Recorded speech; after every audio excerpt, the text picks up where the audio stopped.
Here we go, on your whiteboard, please. Avery! Bye, it's last time. It's been a great year. On your whiteboard, please tell me what is the name, what is it called when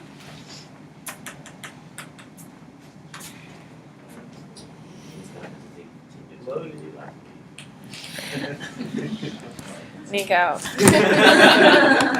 please know that I am over you completely It's the last day of and entirely over you.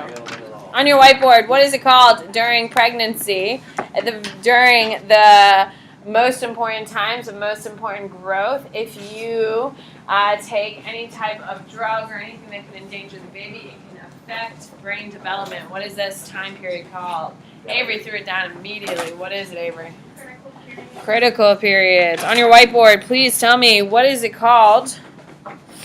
This is part of the experiment that does not get the drug, but is used for comparison.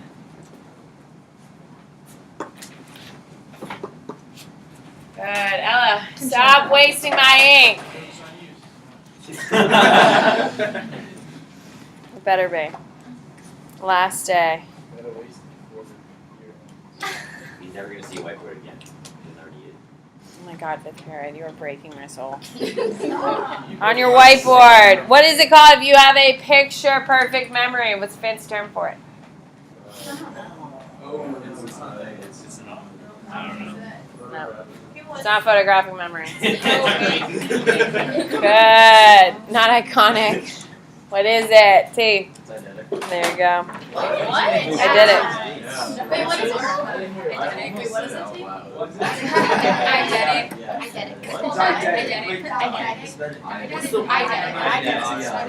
I did it. Like, just you're only good at memory of numbers and stuff? Yeah. Oh, I have no idea. People can actually have like Yes.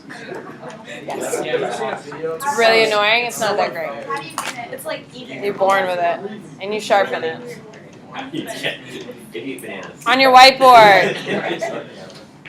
Sorry. Oh my God, I'm so done with you. Hey, at least he's in a good mood today. It's the last day. Everyone's in a good mood. Except Gabriel. Me and Gabriel. Gabriel's just an ACT in the back. Here we go, on your whiteboard. What is it called? What accelerates the sending of a neural impulse? It's fatty tissue. Oh. What is it, Morgan? On your whiteboard, please tell me. What is a strategy or a trick for aiding memory?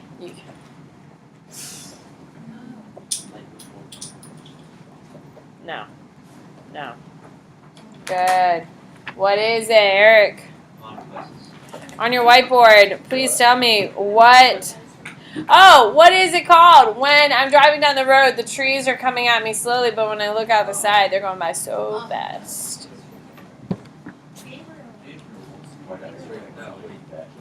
What is the matter with him?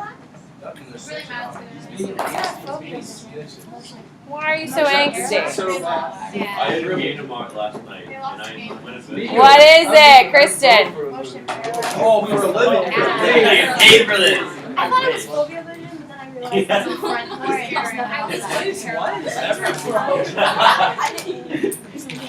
This is not good. It's not good. What do you got?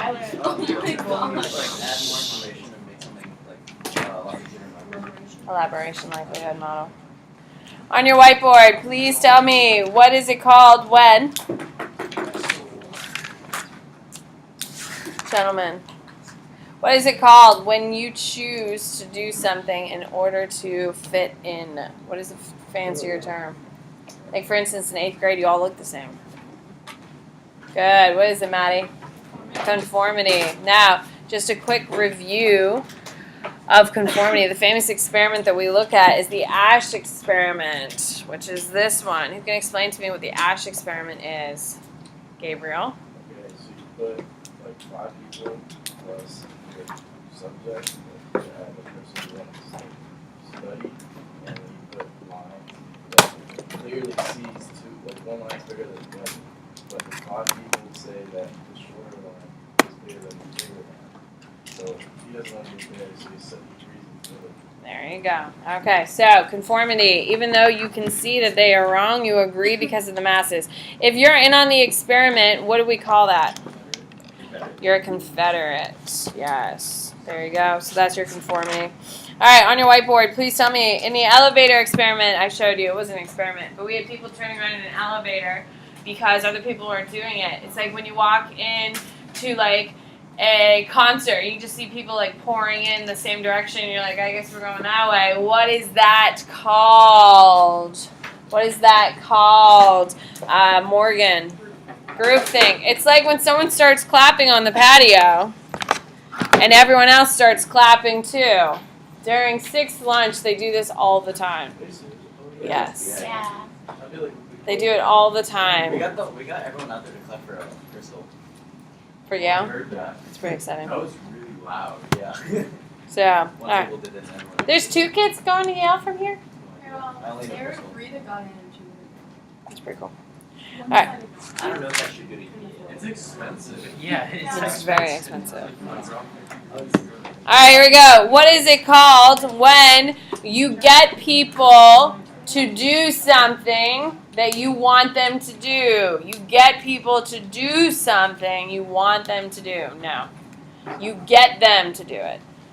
What is it? Ella? Compliance. Compliance. It's obedience when I put the pressure on and say, you need to kind of do this, right? Because I'm an authority figure, that would be obedience. All right, foot and door technique. Who can explain that one? We didn't do that on the do now. What is it, Elijah? Open doors and then after something small, and then you like add another thing to it. So What'd be an example? when I asked for a paper clip, and then I asked for All right, then we have, of course, we have foot and door. Then we have door and face. Which one's door and face? Naya? They ask for something large and then eventually they'll Knowing what? knowing that you'll say no There you go. and they'll just lower it. Would be an example. Say as you buy something, you get $50 and then they're like, well, you can just lower it and give a sales price to it for like half off. There you go. All right. That's not all technique. What is that one? What is that one, Valentino? It's like when you're watching those commercials, it's like, oh, you can have this great thing, but that's not all. You can have 2 for the same price. There you go, and it gets people to buy into it. All right. What is okay, so you do something because an authority figure tells you to do it. What is that called? There we go. What is it, Maddie? There you go. Jackson, stop wasting my ink.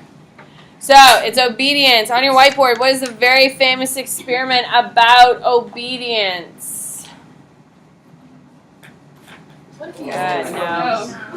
The social roles. Oh. Good. What is it? Morgan. Milgram's experiment. Shocking. Yeah. Who can explain to me what the Milgram experiment was about? What do we got? T. So like a bunch of people were selected to be put in this room, and there was like a moderator behind them telling them like you have to continue. And so You have to continue, or did they say the experiment requires you? the experiment needs to requires you to continue. And on the thing there was like knobs that said like from like a little slow shock to like a danger, like you're gonna die shock. And the person on the opposite end, you couldn't see him, you could hear him, and they'd have to answer a test, like a test, and if they got it wrong, then they'd have to shock him and keep going, and they'd go past the point where they would kill him if they were told that. There you go. What was the actual experiment like testing? Was it testing what the learner knew and the teacher? What was the actual experiment testing? What do you got? Kristen. How far they would go. There you go. There you go. Very nice explanation. Just cleaning it up. Yep. All right. So that's your Milgram experiment. Please tell me what is. We did social facilitation, social impairment, social loafing, didn't we? Is that all in your okay? Then we have attitudes. Attitudes are how we think, process information. The ABCs is effective. Every attitude you have, like for instance, if your thoughts on Trump, if you love Trump, hate Trump, whatever it is, you have an emotional connection. If you love Trump, you love the way he makes you feel, you love his rallies, you love his whole style of speaking. Behavior, you love, you have no problem wearing your MAGA shirts, is that what it is? Yeah? The MAGA shirts, or hats, I guess the hats are.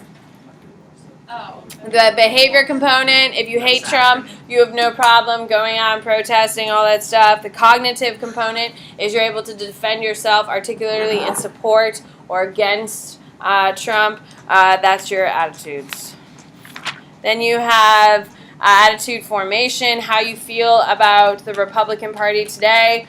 You have, or you love it, you hate it, you have direct contact. If your parents are Republican and you love the Republican Party, maybe even hate Trump, whatever.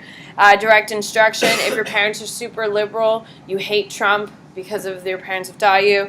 Interaction with others, if you happen to have a lot of friends who are liberals, even though you come from a very conservative house, you maybe become more liberal by your interaction with others. Vicarious conditioning, observational learning, you may notice that, I don't know, one side gets, I don't know, something. There you go. That wasn't a very good explanation, but it's fun. All right, elaboration likelihood model includes central route processing. Who can tell me what central route processing is? Morgan. Central route processing is like more stable for convincing people is really focused on facts. Okay. And direct, I guess, direct route to the There you go. sticks in the brain.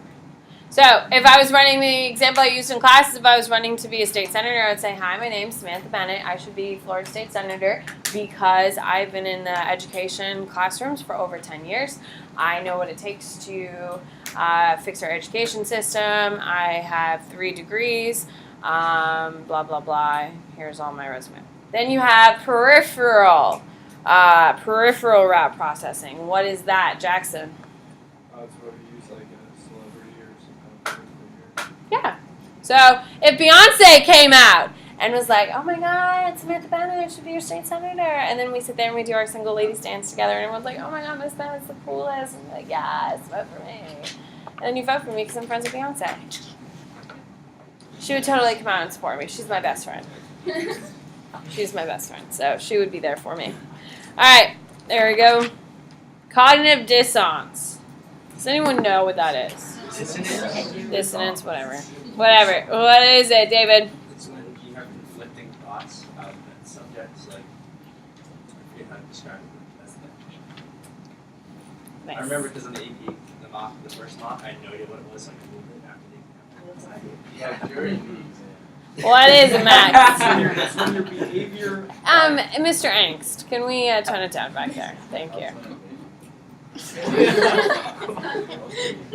You still have another game. You're just not home. They lost their home. Wait, what? Yeah, what happened? They lost their home field advantage.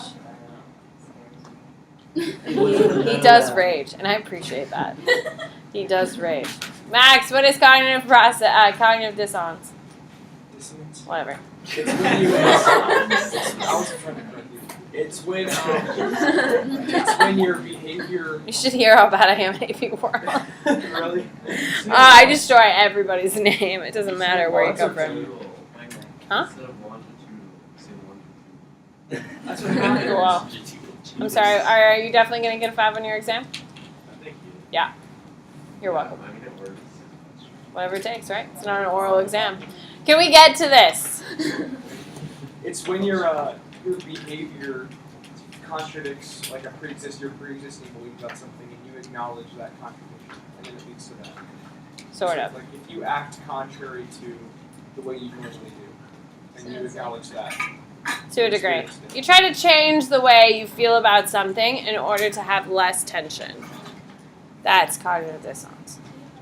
Where you are purposely trying to change the way you're thought. I can show you the actual experiment of it. Do you want to see it? It's the most boring experiment in the world. You got the sorting the.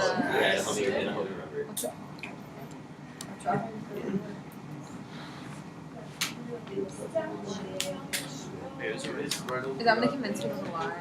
Yeah. Psychological story of decision making doesn't end, however, when a decision has been made. the act of making a decision can trigger a flood of other processes. According to psychologist Leon Festinger, whenever we choose to do something that conflicts with our prior beliefs, feelings, or values, a state of cognitive dissonance is created in us. A tension between what we think and what we do. I'm getting sick. When this tension makes us uncomfortable enough, we're motivated to reduce it in a number of ways. We may change the way we think about the decision, or try to change how others think about it so that they can support our decision. Or we may change some aspect of our behavior so that our decision seems more in character with us. In other words, we try to reduce the dissonance between how we think we should act and how we actually act. So it's essentially you're changing your thought process in order to make it easier. That's it. So here's the actual footage from the actual experiment. It's so exciting. So no. Changing one or the I don't know other. where the hell his mother is. In the mid-50s, Leon Festinger and his colleague Merrill Carlsmith conducted a classic experiment in which students were engaged in very boring tasks. They turned off. The students were then given a request by one of Festinger's staff. Okay, that's fine. Let me tell you now what we're actually studying here. It's the effect of preparatory mental set on performance. The rest of the subjects are prepared by being told that the experiment will be very interesting and enjoyable. In fact, lots of fun. Now I have a somewhat unusual request to make of you. The next subject is waiting right outside, but the fellow who ordinarily gives the spiel isn't here. I wonder if you could possibly take his place. As a matter of fact, we figure we'll be needing someone in the future, so I'd like to offer you a $20 retainer and have you remain on call for us. Would that be all right? $20? That'd be fine. Half the students were randomly assigned to the group that received $20 for lying that the experiment was fun.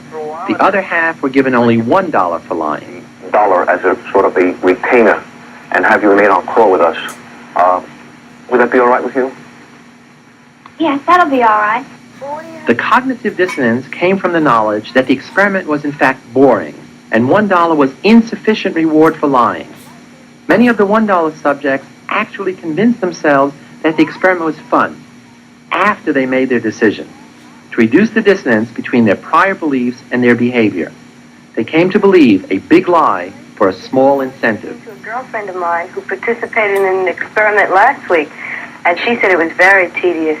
Oh, I don't think that was the same experiment because this one wasn't boring at all. I didn't think so. The $20 subjects, on the other hand, felt no dissonance because they felt comfortable in lying just for the money. He said it was pretty miserable and that I should do everything I could to get out of it. Well, I think maybe your friend was wrong. Perhaps it's a different experiment because this was a lot of fun. It appeared to me as if it were a puzzle. We had to turn these knobs, and I tried to figure out what we were doing it for, but I really couldn't figure it out. Perhaps you'll have better luck. Other theories might predict that the man who is paid most would... It's one of the tricky things, and that's why they put on the exams. So, it's one of those 5 questions. So, when you have cognitive dissonance, you are trying to justify. I'm doing me. I celebrate you.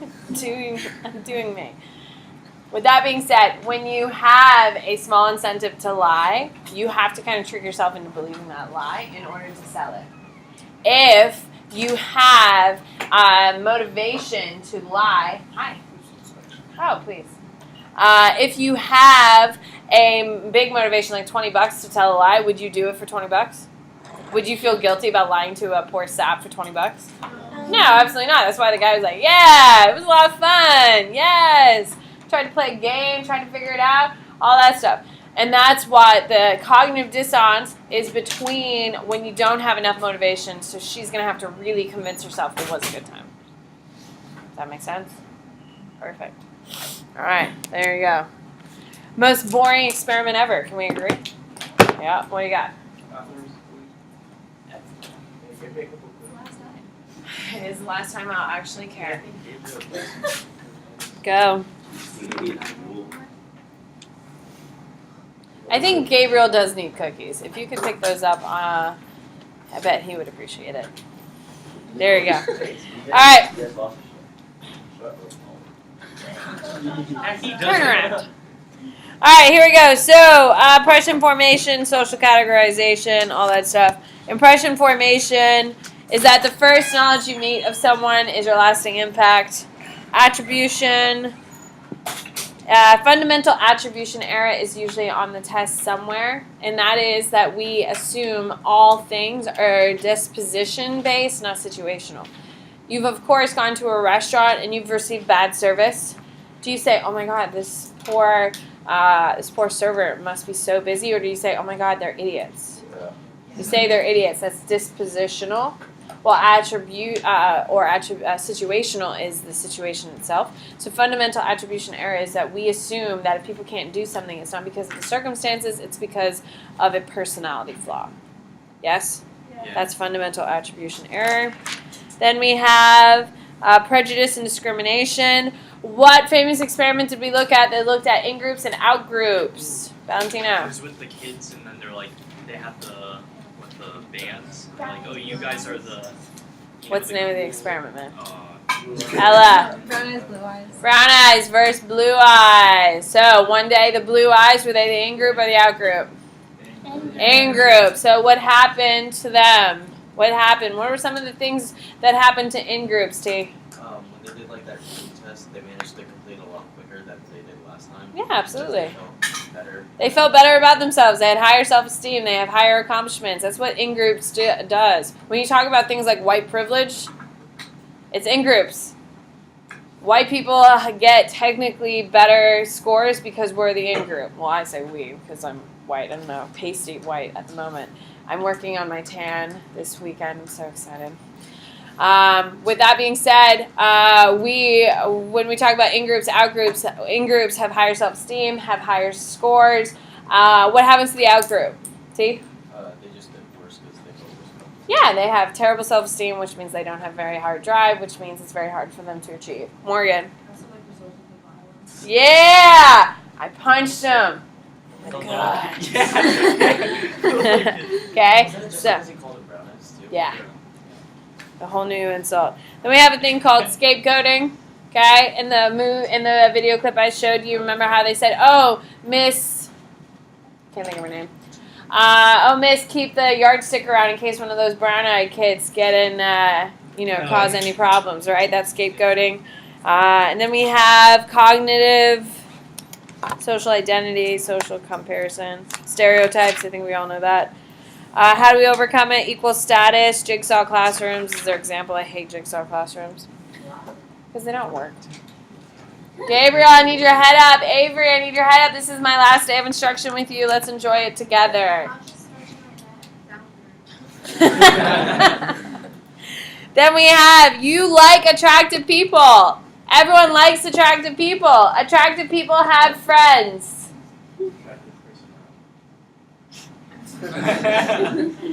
We like people who are near us. Your soulmate is not hanging out in China unless you go to China. You are going to find a soulmate where you find a soulmate. Birds of a feather, about 75 to 85% of all people will fall in love, and their soulmate will be someone who looks like them or comes from the same background. Only about 15 to 20% of people are actually going to fall in love with someone who is directly opposite culture, ethnicity, background, whatever. Did you get him cookies? Look how big his smile is now. Reciprocity of liking. We like people who like us. Hopefully you find out someone had a crush on you, and then you're like, yeah. And you're like, yeah, I like them. Hopefully you didn't say it like that. That's really good. 3, compassionate love, all that stuff. Consummate love is intimacy, passion, and commitment. We have all different types, like companionate, fortuitous, romantic love. All of those for the exam, like I'd be. We can't see the second No, I know you can't. Okay. What? You're just pointing. I'm pointing for my. 15 minutes. 15 minutes. Actually, no. 12. Yes! It's going by so much faster. Oh yeah, because it's 2 minutes ahead. Okay, and then we talk about social roles. What experiment is social roles? What famous experiment looks at the social roles of people? Authority. What do you got, Jared? Stanford Prison is the one that looks at social roles. What is the foundation of the Stanford Prison experiment? Don't they like divide a group into two prisoners, guards? Yeah, and what happened? Stick them down there. And they like they go crazy. The guards Not like covers all of The it. guards abuse the prisoners even though they know none of them have done anything wrong, but it's the role of having that much power over someone that they corrupt, that it leads to corruption. This is exactly the Me Too movement that's happening right now, is we're seeing people put in positions of power that are now falling because people are rising up. All right. Altruism is when you do good things. Diffusion of responsibility. Okay, bystander effect. Bystander effect, famous experiment example is the woman who's getting raped and murdered outside of her house. Everyone heard her, but everyone assumed someone else was calling. Huh? It's not. It's a real thing. That would be a terrible thing. My God, that would break every single rule of ethics. Jeez, no. Bystander effects, diffusion of responsibility. The more people there are, the less people feel involved. Okay? That was with the fire. No. Yeah, that would be the Latane and Darley. Huh? Yeah, you're like when you were Yeah. a hero. No, I did my job. Thank you. And don't join a cult. Where'd that come from? Oh, there you go. Alright guys, let's go to Jones. Jones. No one knows that. Yeah. Guys, don't drink it Kool-Aid. Here we go. How much time do I have? Like 10? If you drink Kool-Aid, you get Kool-Aid. Did you check your test? Did you check your mom exam? What if you replace? You need to do that. What if you replace? Today? Lunch? What time is your lunch? Nico, what if you replace Why all don't the you do it water? during lunch? Take like 15-20 minutes. Alright, here we go on your whiteboard. Please tell me, what is it called when people will not help people because they feel someone else will do it?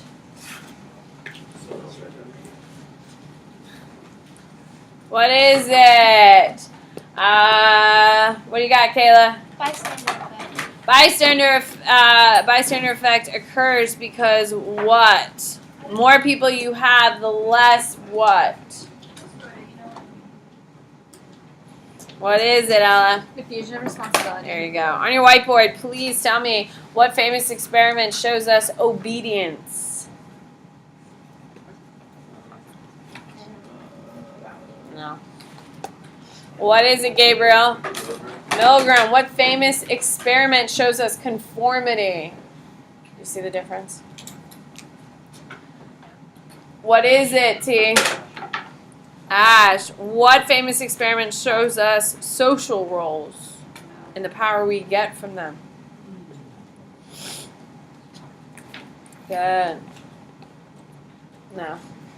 What is it, Jackson? What famous experiment shows us in and out groups? It's exactly what you think it is. Good. What is it, Morgan? There you go. On your whiteboard, please tell me. What is it called when you do less with a group? Do less in a group. What is it, David? All right, there you go. All right, I'm done. I can't. I'm over it. No. 6 minutes left. No. No. Bye. No. Stop. Stop.